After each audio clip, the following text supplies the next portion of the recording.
Esto es Cohabitat, un podcast para conversar, conservar, un podcast para aprender a cohabitar con lo que nos rodea.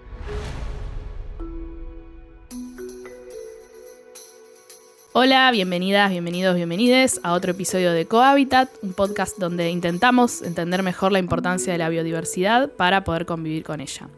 Hoy vamos a intentar contestar la pregunta de qué pasa si se extinguen las hormigas y eso como excusa para hablar un poco de este mundo de las hormigas tan interesante y del que por lo menos yo sé muy poco. Para eso invitamos a Luciana Peirone Capri, más conocida como Lu Peirone. Ella es bióloga egresada de la Universidad Nacional de Córdoba. En este momento investiga la restauración de bosques de las sierras cordobesas con una beca doctoral de CONICET. Además hace caminatas explorativas, seguramente la conozcan, en Instagram es Cam Explorativas, y crea contenido para redes sociales y además tiene un podcast llamado Bióloga Millennial. Hola Lu, ¿cómo estás? Hola Connie, ¿qué tal? Bueno, quienes estén escuchando seguramente te conocen, así que espero que... Bueno, hola a todos. Hacía mucho no me introducía en el mundo del podcast. Hace mucho no hacía podcast. Bueno, así que contenta. Qué bueno. Invitación. Es muy, muy bello este mundo. Sí, bueno, sí. ¿Querés contarnos un poco de tu laburo con restauración? Porque vos trabajás con hormigas, pero sí. Hormigas cortadoras, entonces también estás trabajando en conservación de bosques de tabaquillo, ¿no? Exactamente, sí. Mira, te cuento la historia de cómo surgió todo, que es bastante anecdótica. Dale. Yo ya venía trabajando con, reforestaciones, restauración del bosque de tabaquillo, que acá en las sierras de Córdoba hay un grupo muy grande laburando por eso. Los bosques de tabaquillo son los bosques que crecen en las partes más altas de las cuencas hídricas en las sierras. Y bueno, estaban plantando a lo loco tabaquillo. Y bueno, en estos últimos 20 años les empezaba a pasar que cuando plantaban tabaquillo, tipo, se daban vuelta para regar y se volvían a mirar al arbolito y ya estaba morfado por las hormigas. Y bueno, no había reforestación que aguante a eso, o sea, se perdían muchísimos individuos. Entonces, bueno, estas plantaciones por lo general se hacen en sitios, en reservas naturales o en parques nacionales y no se puede usar veneno. Claro. Entonces había que buscar una alternativa a cómo controlar estas hormigas, que además hace 15, 20 años no pasaba, ¿no? Claro. Entonces, bueno, ahí es cuando entro yo, pido una beca doctoral para estudiar este tema. Y me empiezo a dar con que no se sabía absolutamente nada de estas hormigas en particular en las sierras de Córdoba. Así que primero tuve que hacer todo un relevamiento en las sierras, identificar los distintos tipos de especies y ver en qué ambientes les gusta más estar. Y eso fue como el primer insight que tuve en la investigación, que empecé a leer trabajos de Brasil y de otros lugares de Latinoamérica. Porque, no, de Latinoamérica no, de Sudamérica. Estas hormigas son exclusivas de Sudamérica, o sea, no existen en otros lugares del mundo. Que les estaba pasando que, veían que aumentaban las poblaciones de estas hormigas cuando, después de una deforestación o después de incendios. Claro. Entonces, ahí como que me empezó a cerrar todo, ¿no? En las sierras de Córdoba empezó a pasar esto con los tabaquillos. Al parecer asociado a este incremento en los incendios de la deforestación. Así que esa es como mi principal hipótesis y relacionado con cómo afecta, o sea, si estamos teniendo más cantidad de hormigas por la deforestación y por los incendios, a su vez esta mayor cantidad de hormigas afecta la regeneración de los bosques y la reforestación. Entonces se forma como todo un círculo en el cual cada vez tenemos menos bosques y más hormigas cortadoras. Claro. Así que es bastante interesante. Sí, me parece muy flashero también como las hormigas es como cuanto menos... esto es una observación totalmente sesgada por mí, pero cuando menos forestado está un lugar, más atacan como a lo nuevo, a lo que uno va a plantar, como a lo fresco, verde. Exacto. ¿No? Sí, eso es una característica, es bastante particular de este tipo de hormigas, ¿no? De las cortadoras. se llaman, le dicen neófitas, o sea, como que les llama la atención todo lo nuevo. Entonces por eso también en los jardines esto creo que se observa, de que traes una planta nueva y es como que ya te la morfaron, ya está morfada. Porque sí, les son muy sensitivas con el ambiente y con el material vegetal que hay en el entorno, entonces están sensando todo el tiempo y lo que detecten es como dice, mira esto, este recurso nuevo, vamos a probar qué tal. Y capaz que después no les sirve. Claro. pero ya se la morfaron probar cosas nuevas. Mira. Y después otra cosa interesante es esto, como la intuición te llevaría a pensar de que si hay más deforestación y todas estas cuestiones, como que disminuyen todas las especies. Claro. Y no, estas justamente son súper así, se bancan todos, súper generalistas, comen lo que sea, o sea, recolectan cualquier tipo de hojas. Y lo que les pasa es que empiezan a desaparecer sus controladores, digamos, más que ellas. Se adaptan a todos, son muy gauchas. Sí. Sí, bueno, ahí el disturbio es tan grande que también ellas son, si decís que se bancan todos, son las que después van a predominar, me imagino. Totalmente. Bueno, después vamos a hablar un poquito más de estos bosques de tabaquillo y de la conservación también, que son tan importantes para el agua en Córdoba, ¿no? Sí. Y más ahora que estamos en plena crisis hídrica, entre tantas otras. También me interesa un poco porque yo me acuerdo que siempre me flashó que cuando antes de informarme, digamos, del tema, decía, ¿por qué solamente plantan una especie de árbol? O sea, no entendía. Claro. Y bueno, después, por suerte, pude conocer y entender un poquito. Si te parece, vamos a contestar algunas preguntitas que me mandaron a mi Instagram, en @coniwi. Este episodio es muy pedido, aunque no nos parezca. A mucha gente le llaman la atención las hormigas, aparte los niños, es como que, viste, uno las primeras cosas que empieza a ver del entorno, y hormigas siempre hay, incluso estando en lugares muy urbanos, así que es algo que llama la atención. Me preguntaron la cantidad de especies en Argentina. Bueno, esto, viste que es todo muy variable, porque la ciencia va descubriendo todo el tiempo especies nuevas. En Argentina es bastante particular porque, bueno, viste lo extenso que es argentino y la variedad de ecosistemas que hay. Sí. Y hay una variedad bastante grande. Se estima que hay más de 1.300 especies de hormigas en Argentina. Mira. Me flashea porque a veces es como que esos números son relativos y a veces no dicen mucho los números, pero cuando los comparás con otras cosas, por ejemplo, hay 1.000 especies de aves en Argentina. Claro. Y uno dice, ¿dónde hay tantas especies de hormigas distintas, no? No, y ni hablar que todavía hay territorio muy inexplorado, tipo las yungas, la selva misionera, el Chaco, olvidate. Sí, debe haber muchísimo. Seguramente va a haber muchísimo más. Y algo muy llamativo también que hay en Twitter, hay una persona que es medio influencer de esto. ¿Se puede predecir el tiempo observando las hormigas y cómo funcionaría eso, más o menos? Eso me parece muy divertido. Mirá, lo que sí se sabe, como con evidencia sólida científica, es que las hormigas responden obviamente a las condiciones climáticas, porque casi toda su vida está basada en eso, o sea, en por ejemplo, la temperatura. No pueden salir a forrajear o a buscar alimento con altas temperaturas porque se deshidratan.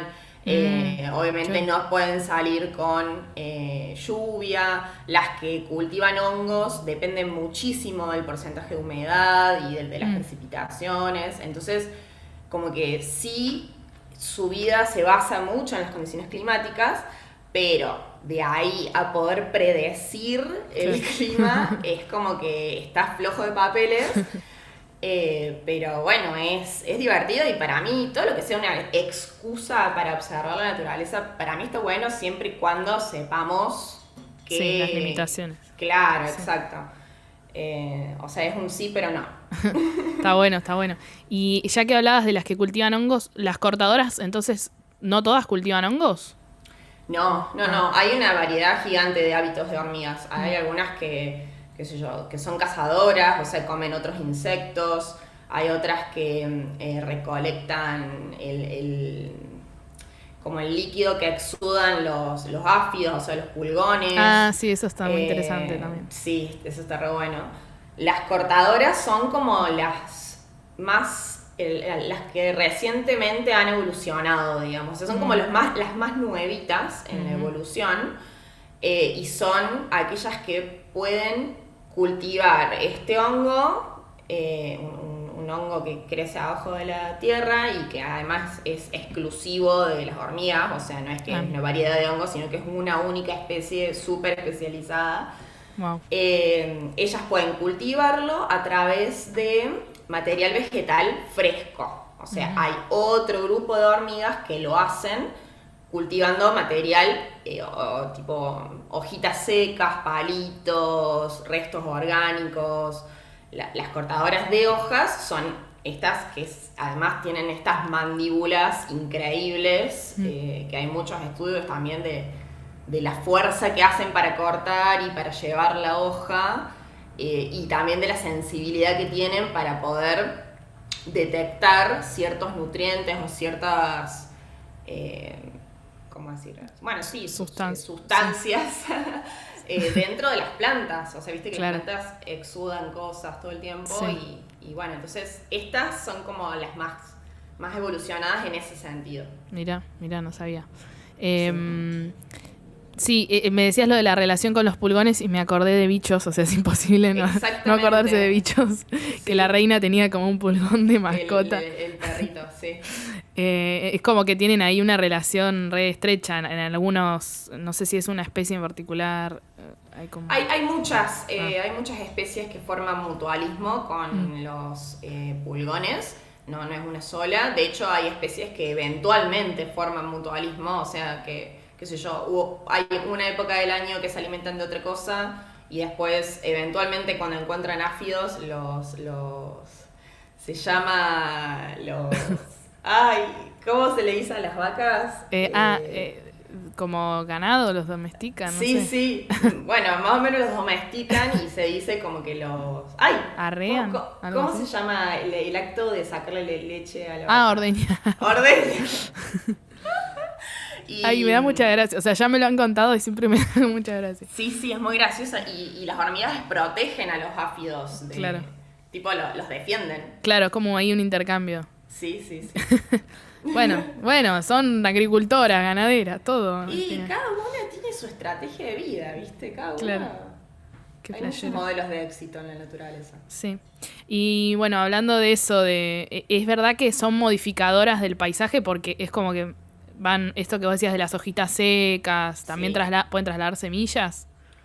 Sí, totalmente. Esa es otra... Bueno, esto que hablabas de qué pasa si se extinguen las hormigas. Hay un montón de plantas que no se dispersarían porque tienen una relación muy estrecha también con las hormigas. Hay unas hormigas que se alimentan exclusivamente de el aiosoma, que es como un apéndice nutritivo que tienen las semillas de algunas especies de plantas, tipo algunos lirios, algunas violetas. En la semillita tienen como un apéndice que tiene un montón de lípidos y de nutrientes. Entonces esas hormigas buscan esa semilla, se la llevan al nido, se alimentan de ese lípido y descartan la semilla, o sea, la parte de donde está el embrión, claro, la descartan en lo que se llaman a veces los basureros, digamos, que es donde tiran todos los restos orgánicos, las hormigas. Y eso es un boom de nutrientes, entonces a esa semilla le va súper bien. Claro. De hecho, hay muchos estudios en ecología que, bueno, ven esto en el paisaje, ven cómo está relacionado ciertas islas de vegetación de determinadas especies muy relacionadas a hormigueros. Como que sí, realmente son muy ingenieras ecosistémicas, y ni hablar de, bueno, toda la movilización de nutrientes, la aireación del suelo. Sí, llevan y traen materia orgánica a lo loco. Claro. Sí, a veces no pensamos en eso, pensamos en las hormigas como algo molesto y fin, y en realidad tienen un montón de vida por fuera. Y lo de ingeniera ecosistémica es clave, o sea, me da gracia también porque es un concepto que se usa para, a veces, pero se usa por ahí para los grandes predadores, no sé, el yaguareté. Y en realidad las hormigas están ahí tipo, dale, yo también. Bueno, sí, tal cual. Esto que te decía de que las cortadoras son solo de Sudamérica, bueno, qué pena, no, yo soy malísima con los números. Sí, bueno, no pasa nada. No recuerdo exactamente el número, pero las hormigas cortadoras en Sudamérica son herbívoros dominantes. O sea, se hizo un cálculo de la cantidad de biomasa vegetal, de la cantidad de productividad primaria que remueven y lo calcularon con los herbívoros, los mamíferos, digamos, de África.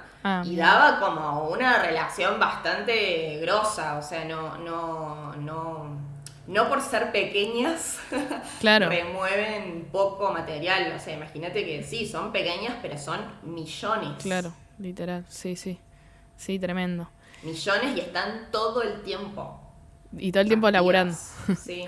Activas, haciendo algo. Sí, hablando de eso, me pasó también y mucha gente me ha preguntado, y yo no tengo idea, tema hormigas en casas, hormigueros abajo de una casa, o sea, ¿cómo es posible eso? ¿Están como... ¿Estuvieron siempre ahí? No sé. Y bueno, hay muchas hormiguitas que son como medias nómades, o sea, especies, que van medio que por el terreno, así van en manada, por decirlo así, buscando refugio y alimento. Y nosotros en las casas tenemos un montón de las dos cosas, o sea, tenemos un montón de alimento y encuentran abajo de las casas muchísima humedad, oscuridad, refugio, defensa. Imagínate que qué predador va a llegar ahí, o tienen menos predadores. Y después están las que son muy molestas en casas hechas de madera, que son las carpinteras, digamos, que no es que las hormigas carpinteras, no es que comen madera, sino que hacen galerías en la madera y viven en esas galerías, como que hacen los nidos dentro de la madera. Claro. Y bueno, eso vuelve como a la estructura un poco débil. Claro, y no son termitas, o sea, son hormigas. Pueden ser termitas también, pero hay hormigas carpinteras. No sé, es como que a mí también me mandan un montón de esas consultas, pero si no podés identificar la especie, pueden ser muchas cosas. Claro, de una. Sí, me ha pasado y siempre me dijeron, no, tenés termitas. Y yo, no, pero me parece que no, porque lo que yo veo no, o sea, a veces las ves. Claro. Pero bueno, qué tema, ¿no? La urbanidad también. Sí, eso la verdad que es muy difícil, porque ¿qué haces? Claro, sí, no te vas a... Y a veces tampoco el veneno funciona, o sea, como que todo el tema control de plagas, viste, no es muy amigable con la fauna. No. Bueno, de una. Por suerte no me dedico a eso. Claro, tal cual. Bueno, más o menos, no sé. Con la restauración...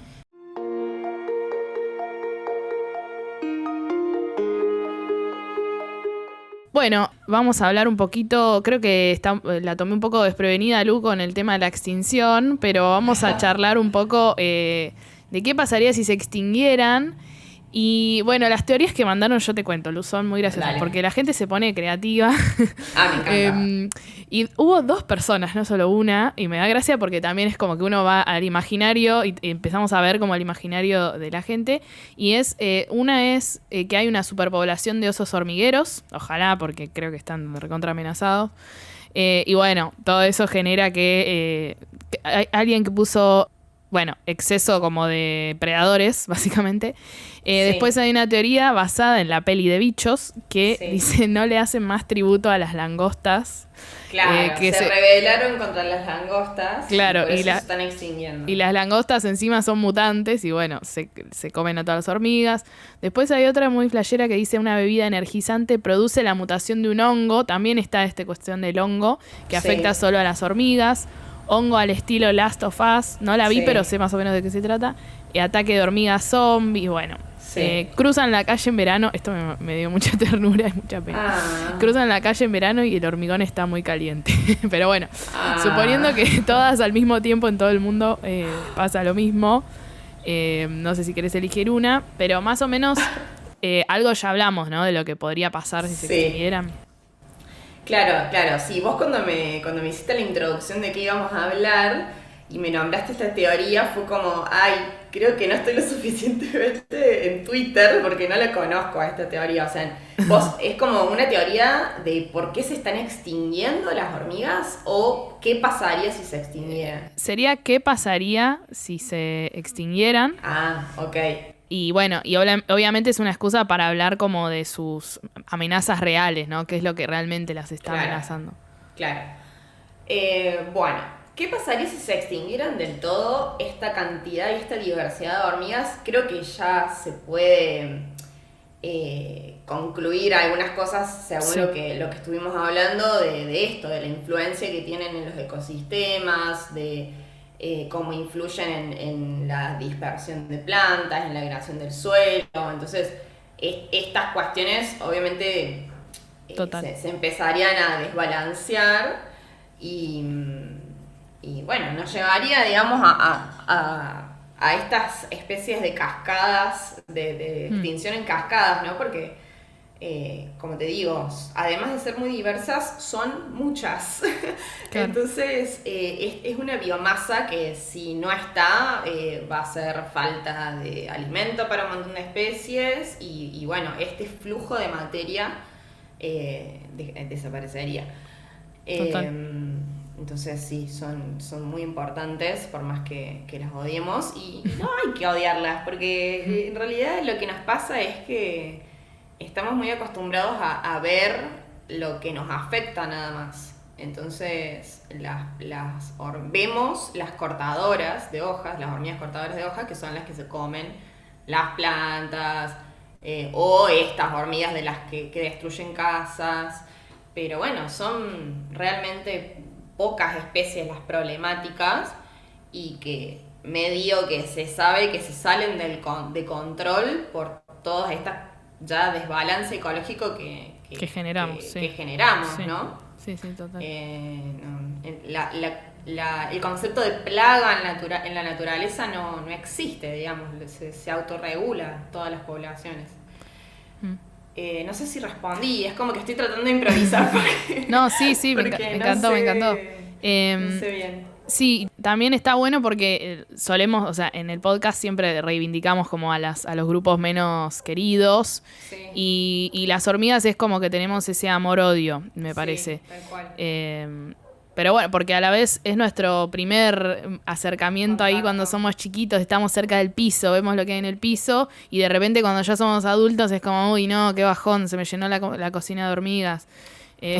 Y no hay y en el medio quizás no ocurre, quizás a nosotras nos pasó que tuvimos otro contacto, pero a veces no sucede, entonces está bueno, ojalá nos esté escuchando alguien que todavía no le sucedió y salga un poquito a ver. Y también eso de modificadoras del paisaje me parece clave porque es algo que yo por lo menos no tenía presente hasta que no te escuché a vos contarlo. Y es muy lindo porque en muchos lugares, cuando salimos al campo, empezamos a ver, ¿no? Esos montículos o islas de flores, sí, de diversas especies. O incluso también yo empecé a ver que se usan como indicador en los campos muy sobrepastoreados. Se ven estos como un exceso de hormigueros también, porque las hormigas ahí proliferan, como también claro, es este disturbio que decíamos. Sí. Otro tipo de disturbio y bueno, empezar también a ver que pueden ser indicadoras, no sé si se estudia particularmente en ecología como indicadoras, pero bueno, podrían Sí, tal cual, es lo que vos decís, se estudian como indicadores de disturbio, pero también de salud, de ecosistemas, porque hay especies de hormigas que viven en el medio de la selva y se alimentan de un cosito que sale de un musguito, ¿viste? Como claro, esas relaciones súper específicas que si el ecosistema no está sano, no vas a encontrar esas especies. Uh-huh. O especies muy sensibles a los disturbios. Justamente las cortadoras son especies que se adaptan a los disturbios. Entonces, sí, la verdad que no conozco, me podría fijar, ahora que lo decís, no lo había pensado, de si hay así grupos que estén estudiando las cortadoras como indicadoras de disturbio, seguramente lo hay. Sí. Pero bueno, sí, también pasa lo contrario, ¿no? Que hay hormiguitas totalmente sensibles y y que indican que el ecosistema está sano cuando están presentes. Sí, y esas, por ejemplo, serían las que estarían más amenazadas, ¿no? Porque, no sé, las amenazas, que se me ocurren las amenazas de cualquier especie, la transformación del hábitat, ¿no? Supongo que es clave para las especies más sensibles. Sí, es que imagínate que no solo está, bueno, obviamente cuando desaparece tu hábitat, tu nicho, tu alimento, sino cuando empiezan a aparecer más competidoras, ¿no? Cuando empiezan a proliferar estas especies que se favorecen con el disturbio, también empiezan a desplazar a las otras especies, ¿no? Sí. Es como una dinámica que pasa en muchos grupos, o sea, pasan las aves también, las cotorras, las palomas, todo esto que son aves muy adaptables y muy resistentes al disturbio, empiezan a reproducirse un montón y a sacarle espacio y recursos a otras que son más sensibles. Totalmente. Y no nombré, bueno, el cambio climático, que es como amenaza transversal a todas las especies, que acá en la sierra, esto está bueno, acá en la sierra de Córdoba, en las montañas en general, se estudia mucho esto de, como por ejemplo, las especies que viven en la parte más alta de la montaña y que están súper adaptadas a esas temperaturas bajas, a esas presiones atmosféricas, inviernos a todas las condiciones que suceden en la parte alta de la montaña. Claro. Cuando empieza a subir la temperatura y a cambiar esas condiciones, como que esas especies no tienen a dónde ir. Porque ya la montaña se acaba, entonces las partes altas de las montañas empiezan a funcionar como si fueran islas. Claro. En donde, esas especies están ahí y existen ahí y si cambian las condiciones y no pueden adaptarse, y ahí se van a extinguir. Y hay varias especies de hormigas en las partes altas de las sierras que yo calculo que puede pasar eso. Sí, me imagino, o sea... Bueno, el cambio climático es transversal a todo, pero a veces uno no le pone como cara o nombre a todo lo que sucede con eso, ¿no? Como consecuencia del cambio climático. Uno piensa más en lo más directo, lo que vemos. Sí, hay procesos que uno no se imagina. Sí, y más en insectos que sabemos que se extinguen más rápido. Sí, y que se extinguen más rápido de lo que los descubrimos. Tal cual.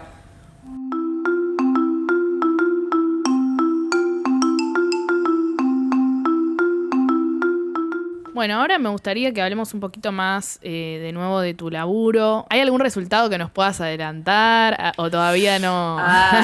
Mirá, hace un mes mandé el primer paper de la tesis. Bueno, bien. Que es como más descriptivo, o sea, justamente era el primer objetivo de la tesis, que era describir qué especies hay y en dónde viven. Claro. Y bueno, sí, qué sé yo, esto no sé si es muy interesante, pero no. En las sierras de Córdoba yo encontré 6 especies de cortadoras, 4 del género Acromyrmex, que es por ahí las más conocidas, o las negras que le dicen. Sí. Y 2 de un género que se describió ahora nuevo, que es Amoimyrmex, o sea, siempre eran Ata y Acromyrmex, y ahora se sumó uno más, que es Amoimyrmex. Y sí pude ver cómo hay distintas especies que son más adaptables y que por lo tanto el rango altitudinal, o sea, yo en la Sierra de Córdoba todo se estudia según el rango de elevación, ¿no? Claro. Porque vos viste, a medida que vas subiendo las sierras, va cambiando todo. Sí. La temperatura, la vegetación, todo. Y esas 6 especies las encontré como a distintas altitudes.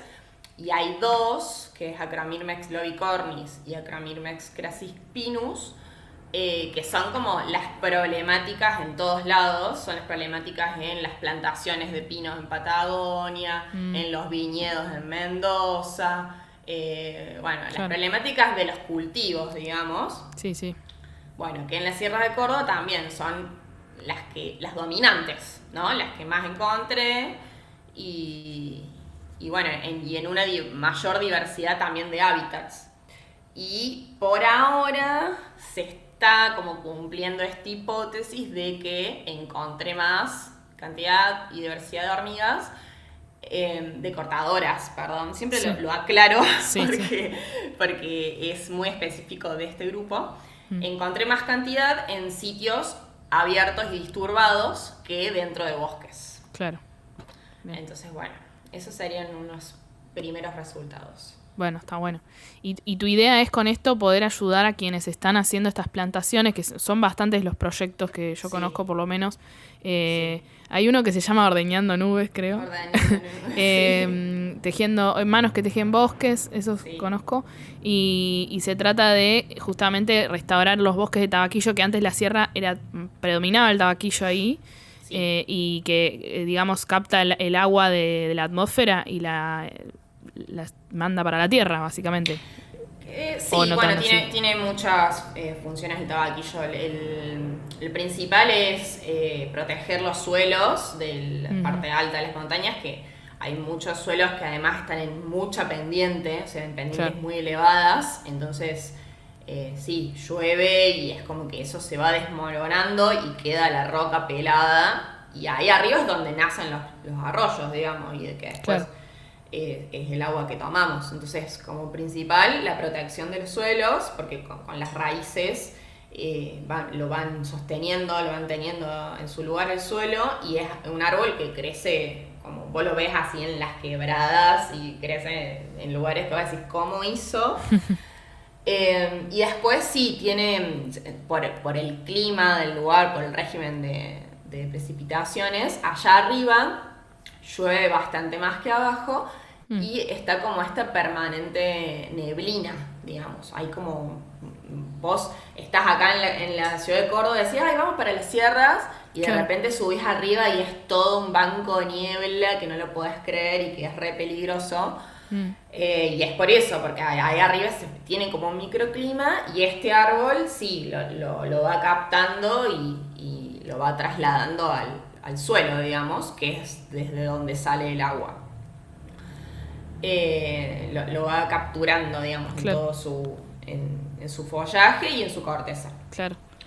Así que sí, es muy importante. Y claro, hay otro de los objetivos de la tesis que tiene que ver más con la práctica de restauración. Yo hice un experimento de plantación con tabaquillo y con molle, que es otra especie más de abajo. Y lo que hice fue plantar estos árboles en grupitos alrededor de hormigueros a distintas distancias y probando una protección, digamos. Puse a prueba una protección para el arbolito. Y bueno, eso todavía no lo analicé, así que no les puedo adelantar nada, pero sí funcionó bastante bien la protección. Y bueno, y estuvo bueno también que ya con los primeros resultados de saber las especies, pudimos saber que hay algunas que comen el tabaquillo, tipo que cortan el tabaquillo, pero hay otras que no, porque hay otras cortadoras que comen pastos, cortan pastos nada más, no cortan dicotiledóneas. Así que bueno, están zafando de algunas especies, y ahí está bueno porque así, bueno, no hay que controlar y matar a todas, sino que hay dos especies muy problemáticas. Claro, súper interesante, sí, porque después, bueno, ya sabemos, cuando metemos manos sin terminar de entender lo que está pasando, en general la cagamos, me parece. Exacto. ¿Y qué le dirías a quienes están escuchando que quieren ayudar a la conservación de las hormigas, de los montes de tabaquillo? Bueno, vos sos de Córdoba, así que también fomentás mucho que la gente visite las sierras, ¿no? Tenés las caminatas. El turismo. Bueno, eso, que se vengan, que se vengan con mucho respeto. A mí, perdón, pero a mí los porteños que van manejando por las sierras a veces que me dan ganas de putear un poco. Porque bueno, viste, la montaña tiene lo suyo y son ecosistemas, como te contaba, muy delicados. Entonces, con el tema del fuego, por ejemplo, ¿viste? Que vos decís, no hay conciencia con eso. Que hay meses acá en Córdoba que, no sé, pasan 5 o 6 meses que no cae una gota y los pastos están ahí como a punto caramelo para el fuego. Entonces, hay que tener mucho respeto, preguntar. Obviamente están invitados a las caminatas explorativas, que ahí contamos mucho de esto, de la dinámica del ecosistema, de las especies. Y no, Sí, pero está creo buenísimo. que, bueno, justamente el turismo es una linda herramienta de educación. Está buenísimo, sí. Hace poco bueno, hace un año casi ya, estuve allá visitando una amiga y la verdad que es increíble. No hice tanta caminata en altura para nosotros también, es como Sí. que no estamos tan acostumbrados. En Ah, general, sí. los que somos de Buenos Aires, por ahí del conurbano, o no tan del sur de Buenos Aires, y a Sí. veces La pendiente. la pendiente cuesta, Mm. sí, pero bueno, hay de todo, seguramente escuchando, mucha gente de todo el país y de otros países también, y vamos a ir, te prometo que vamos a ir con respeto. Los espero. Eh, Bueno, pero eso tiene que. El respeto también tiene que ver esto de la preparación, ¿no? Total, Viste, sí, cuando vas al mar también. Bueno, yo hago sí, surf y cuando voy al mar es como que entro con respeto y con preparación, total, porque sí. es. Bueno, Sí, lo mismo parte. con el río, ¿no? Con todos los ambientes a los Totalmente. que visitamos. Bueno, ya está el filtro que es haber escuchado por lo menos un episodio que es este. ¿Tenés especie favorita? Como para cerrar. De ¿Alguna? hormigas. Sí. Ay, No. y mira, yo me enamoré de las cortadoras, la verdad. Mira. No, verlas en la lupa son como muy únicas la textura que tienen bueno, iba a decir la piel, pero no, del exoesqueleto, son como súper rudas, tienen espinas, Sí. las mandíbulas, no sé, tienen una estética que me gusta mucho.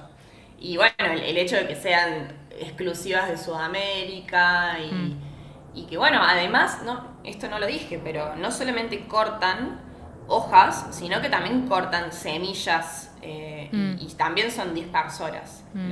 las cortadoras. Eh, Así que bueno, Sí. no todo es negro. Claro.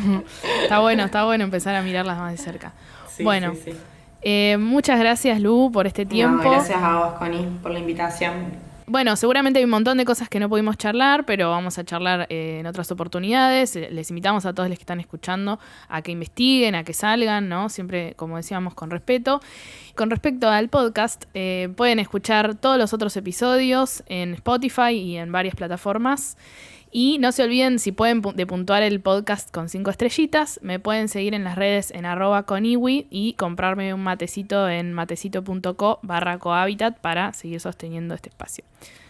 Nos vemos la próxima.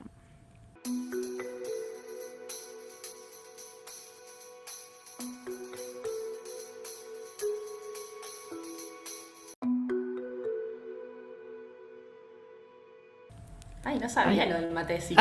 Sí. Sí, es Me una cosa encantó. re como para que no sea el cafecito. Igual, en un momento estaba reactivo, ahora hace mucho que nadie me da.